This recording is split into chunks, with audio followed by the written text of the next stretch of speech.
स्वागत है दोस्तों रेलवे रिलेटेड और एक नई जानकारी के साथ।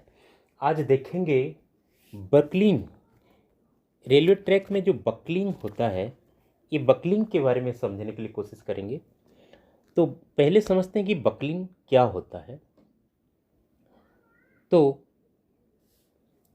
ट्रैक में जो सीजनल डिफेक्ट होता है, ये दो प्रकार की होता है। एक तो कोल्ड सीजन प्रॉब्लम होता है, दूसरा है heat season problem. Cold season में हमारा रेल कंट्रैक्शन के वजह से फेलियर होता है और हॉट सीजन में रेल एक्सपांसन के वजह से बकलिंग होता है। तो बकलिंग का मतलब क्या है, इस वीडियो में हम अच्छी तरह से समझने के लिए कोशिश करते हैं। तो पहले व्हाट इज बकलिंग। बकलिंग का मतलब है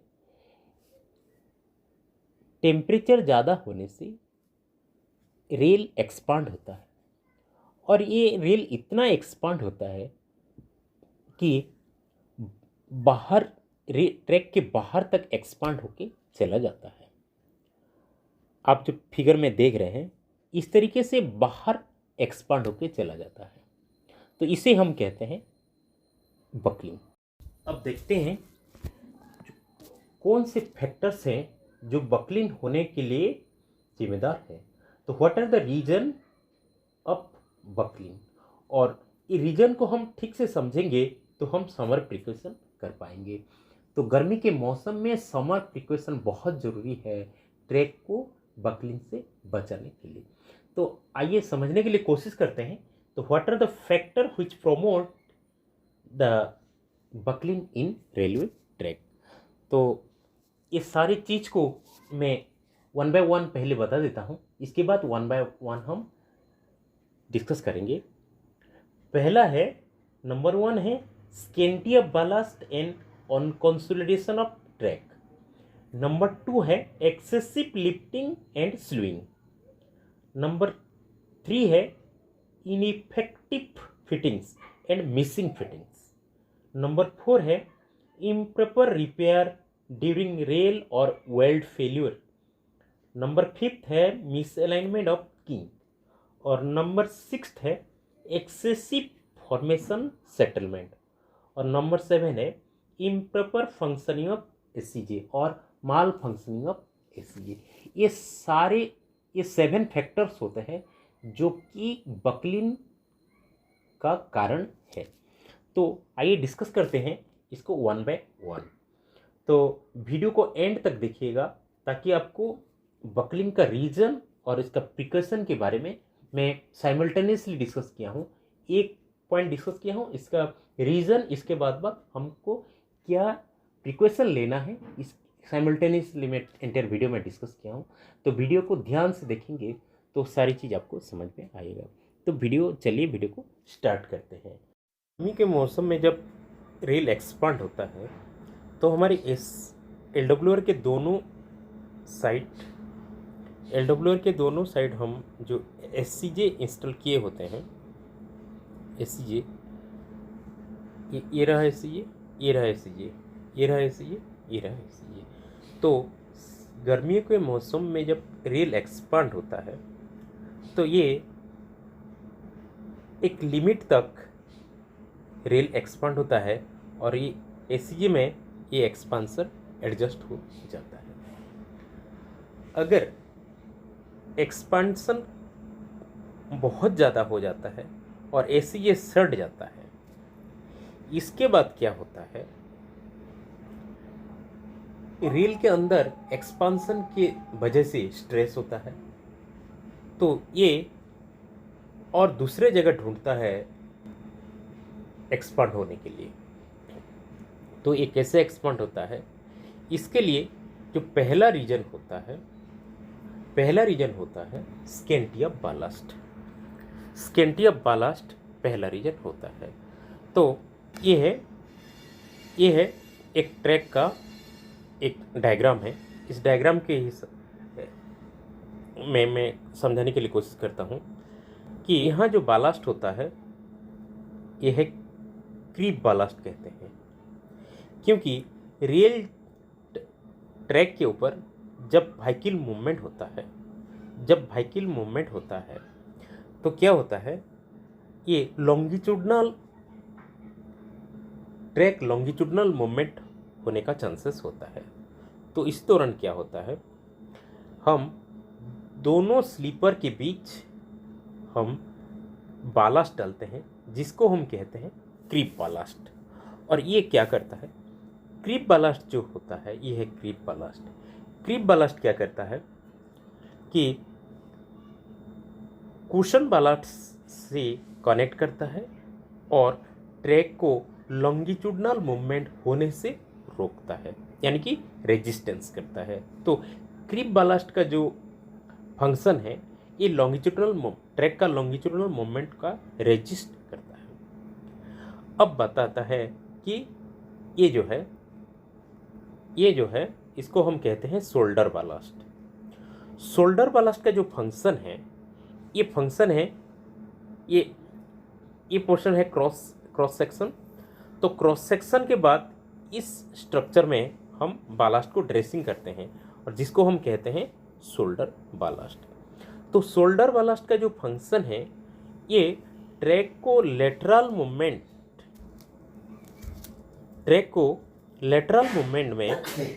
में रेजिस्ट करता है, यानी कि लेटरल मूवमेंट को रेजिस्ट करता है।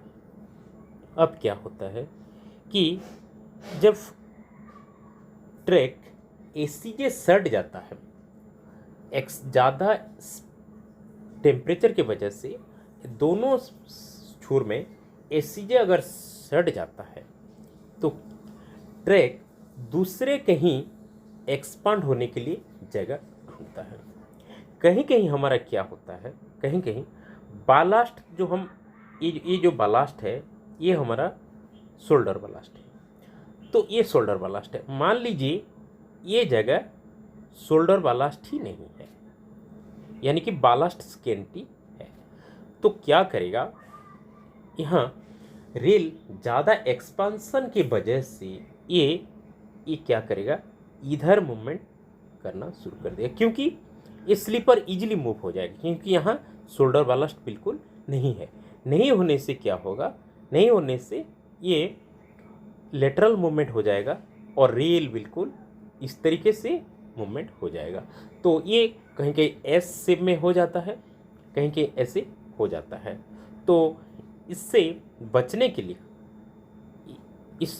लिए इसको हम कहते हैं जो बकलिन, इस तरह की बकलिन से हमको बचने के लिए गर्मी के मौसम आने से पहले हमको क्या करना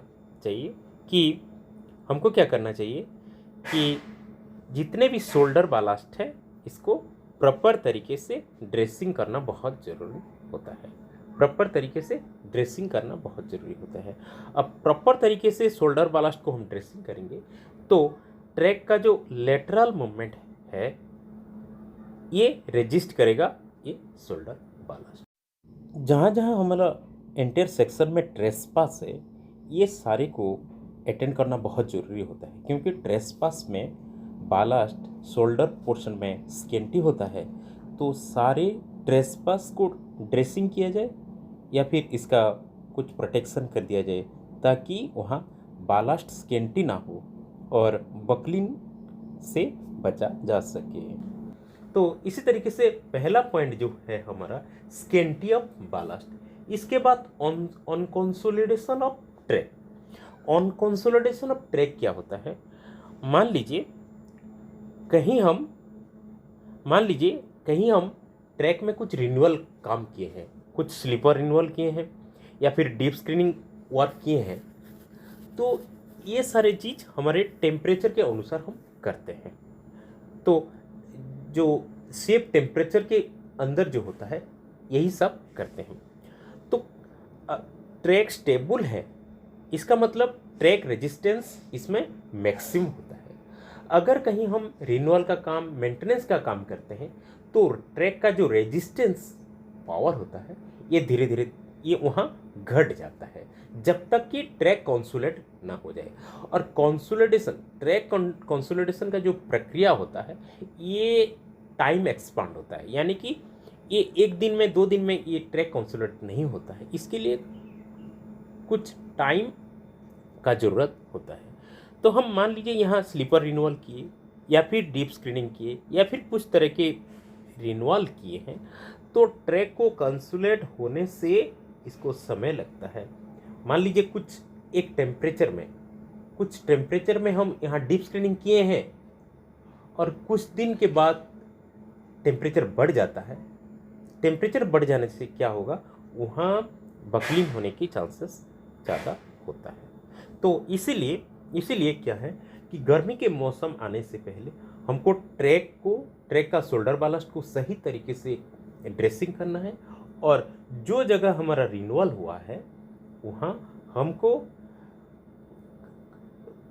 एहतियात बरतना होगा ताकि वहाँ बकलिंग से हम ट्रैक को बचाया जाए। और जो जगह रिन्यूअल हुआ है वो हमको प्रिकॉशन भी लेना है, और अगर ज़रूरत पड़ी तो वो जगह हमको क्या करना है कि स्पीड रेस्ट्रिक्शन भी हम लगा सकते हैं, क्योंकि वहाँ ट्रैक का कंसोलिडेशन लो होता है, जिसके वजह से वहाँ ट्रैक में बकलिंग होने की चांसेस होता है। नंबर 2 है एक्सेसिव लिफ्टिंग एंड स्लीविंग। मान लीजिए जैसे कि मैंने पहले कहा, स्टेबल ट्रैक जो है इसका रेजिस्टेंस पावर मैक्सिमम होता है। अगर कहीं हम छेड़छाड़ किए तो ट्रैक का रेजिस्टेंस जो है ये घट जाता है। तो मान लीजिए यहाँ लिफ्टिंग का काम किए, यहाँ अगर कुछ लिफ्टिंग का काम किए या फिर स्लीविंग, जो हम हमारी अपनी रीजनल लैंग्वेज में ये अलग अलग हम बोलते हैं, जब स्लीविंग करेक्शन करते हैं वहाँ ट्रैक का क्या होता है, कंसोलिडेशन पावर या फिर स्टेबल पावर, रेजिस्टेंस पावर वो घट जाता है। तो एक्सेसिव लिफ्टिंग या फिर स्लीविंग गर्मी के मौसम में बिल्कुल नहीं करना चाहिए, क्योंकि वहाँ बकलिंग होने की चांसेस होता है। तो हमारा लिफ्टिंग जो होता है ये कुछ हमारा लिमिट होता है, जैसे कि 50 mm से ज़्यादा हम लिफ्टिंग नहीं कर पाएंगे। लेकिन ट्रैक के जो अलाइनमेंट हो या फिर ट्विस्ट हो या फिर अनइवननेस को देखते हुए अगर एक्सेसिव लिफ्टिंग हो गया या फिर स्लीविंग हम करते हैं ट्रैक पैरामीटर को ठीक करने के लिए, तो वहाँ अगर एक्सेसिव हो जाता है तो वहाँ भी बकलिंग होने के चांसेस बहुत ज़्यादा होता है। नंबर 3 है इनइफेक्टिव एंड मिसिंग फिटिंग। तो हमारा जो फिटिंग्स होता है ये क्या होता है, फिटिंग्स में हमारा रबर पैड होता है, लाइनर होता है और पेंडल क्लिप होता है। तो ये तीनों हमारे फास्टनिंग में आता है। तो अगर ये फिटिंग्स यानी कि फास्टनिंग इनइफेक्टिव हो या फिर मिसिंग हो तो फिर यहाँ बकलिंग होने की चांसेस है। इसको थोड़ा मैं अलग तरीके से समझाने के लिए कोशिश करता हूँ।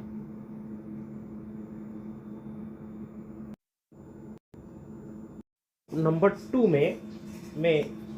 3 में इनइफेक्टिव और मिसिंग फास्टनिंग के बारे में इस फिगर में मैं समझाने के लिए कोशिश करता हूँ।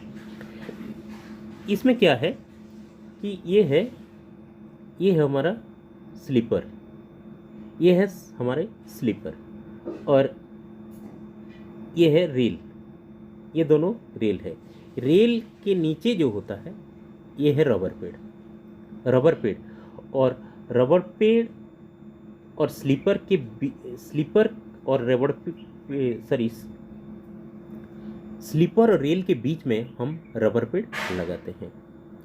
तो अगर रबर पेड़ हमारा 6 mm का होता है उसका थिकनेस, मान लीजिए रबर पेड़ कुछ ग्रुप्स हो गया है, ग्रुप्स हो जाने से उसका हाइट में घट जाता है।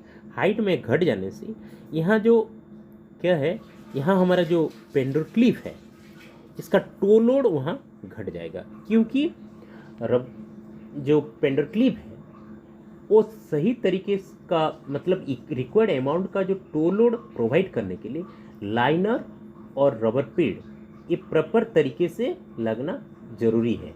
नहीं तो फिर ये appropriate amount of toe load provide नहीं कर पाएगा।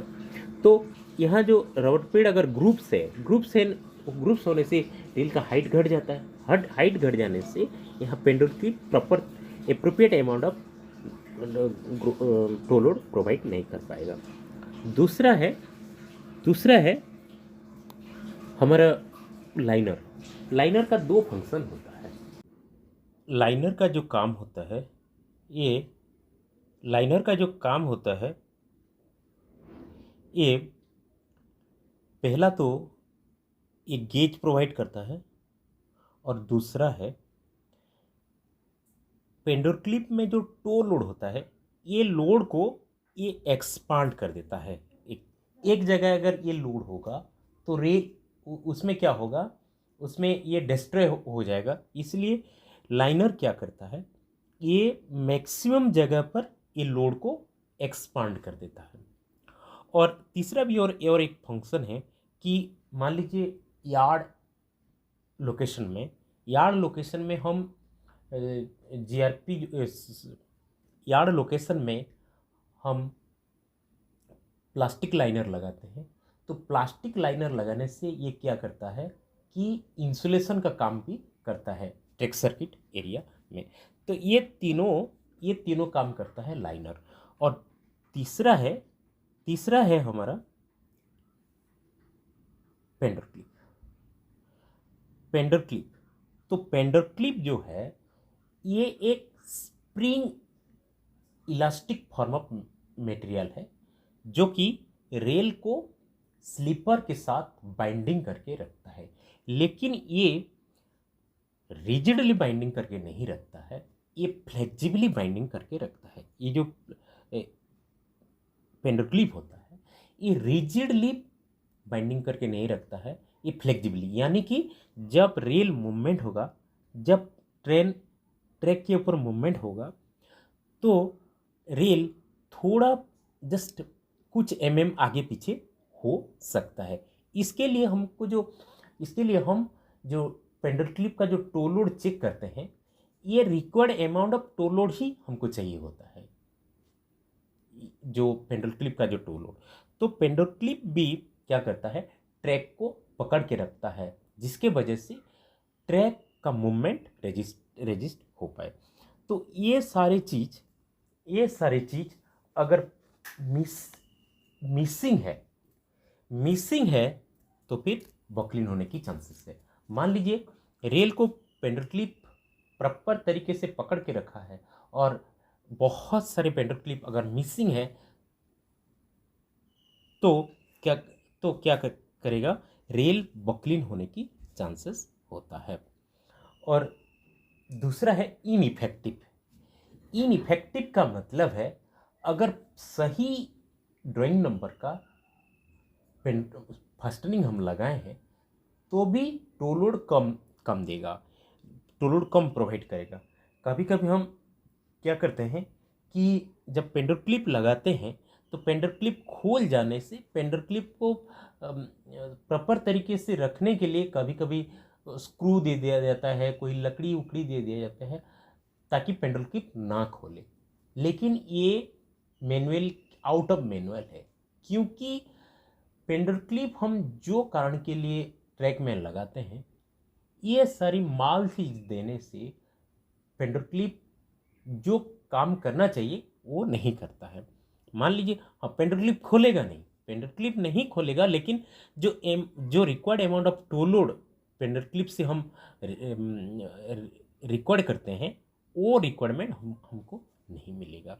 तो पेंडुलम क्लिप का जो टो है ये बिल्कुल प्लेन होना है, इसमें कोई माल मटेरियल नहीं होना चाहिए, जिसकी वजह से हमको required amount of toe load हमको मिले और ट्रैक का रेजिस्टेंस बढ़ते रहे। तो ये हुआ इनइफेक्टिव यानी कि लाइनर अगर जस्ट स्क्रैच है तो वहाँ भी टो लोड प्रॉपर तरीके से जो पेंडुलम क्लिप का टो जो है प्रॉपर तरीके से बैठेगा नहीं और रिक्वायर्ड अमाउंट ऑफ हमको टो लोड मिलेगा नहीं। रबर पेड़ भी अगर रिक्वायर्ड अमाउंट ऑफ थिकनेस से पतला हो जाएगा तो वहाँ भी हमको प्रॉपर तरीके रिक्वायर्ड अमाउंट ऑफ रेजिस्टेंस हमको नहीं मिलेगा। और लाइनर तो टो लोड के लिए ही है, तो इससे क्या होगा, ट्रैक मूवमेंट में रेजिस्टेंस आएगा। और ये सारे यदि मिसिंग है या फिर अनइफेक्टिव है तो फिर ट्रैक मूवमेंट रेजिस्टेंस बहुत कम हो जाएगा और बकलिन होने की चांसेस बहुत ज़्यादा बढ़ जाएगा।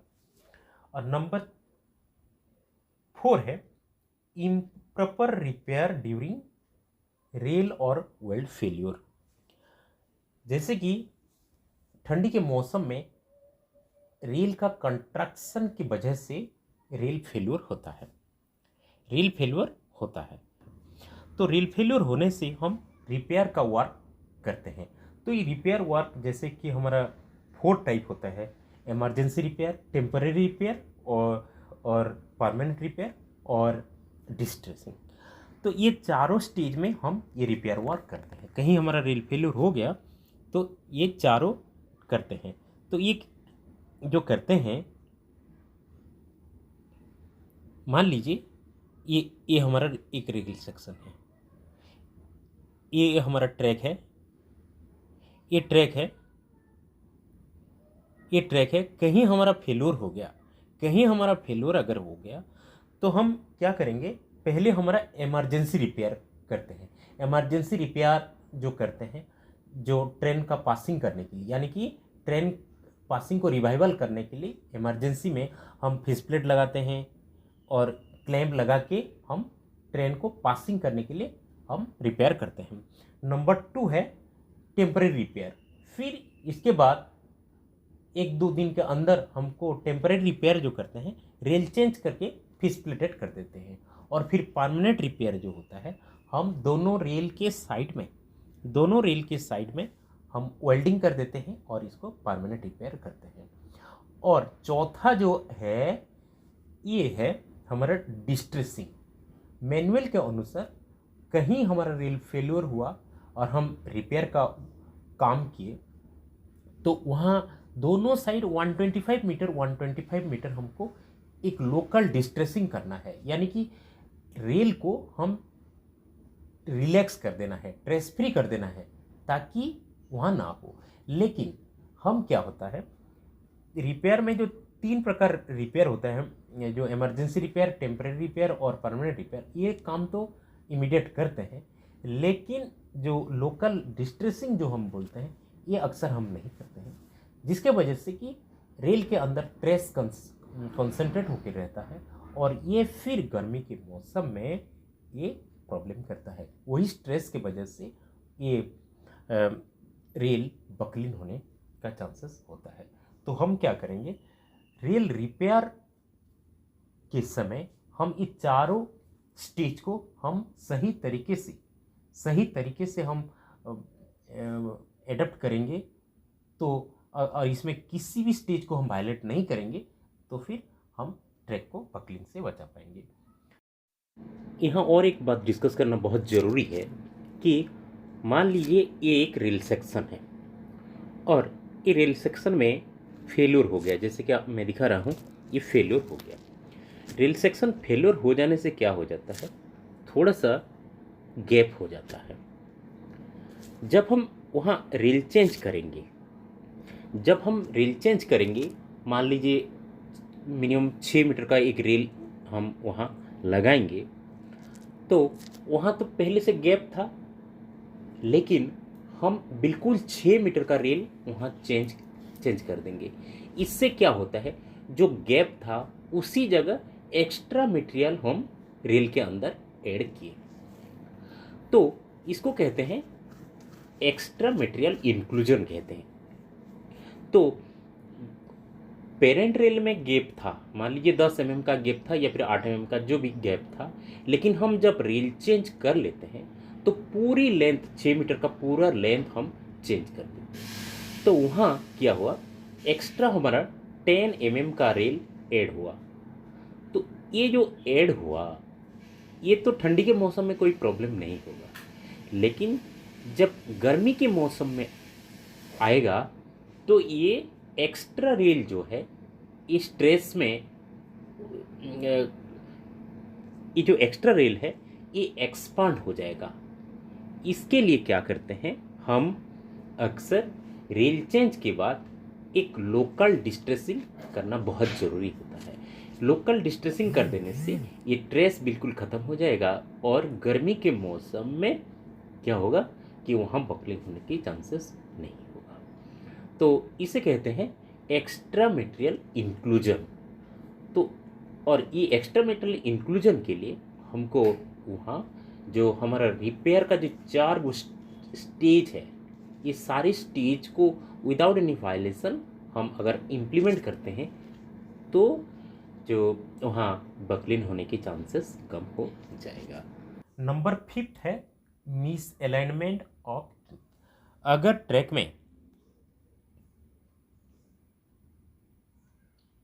ट्रैक में मिस अलाइनमेंट है, किंक है, मिस अलाइनमेंट या फिर किंक है, तो वहाँ क्या होता है,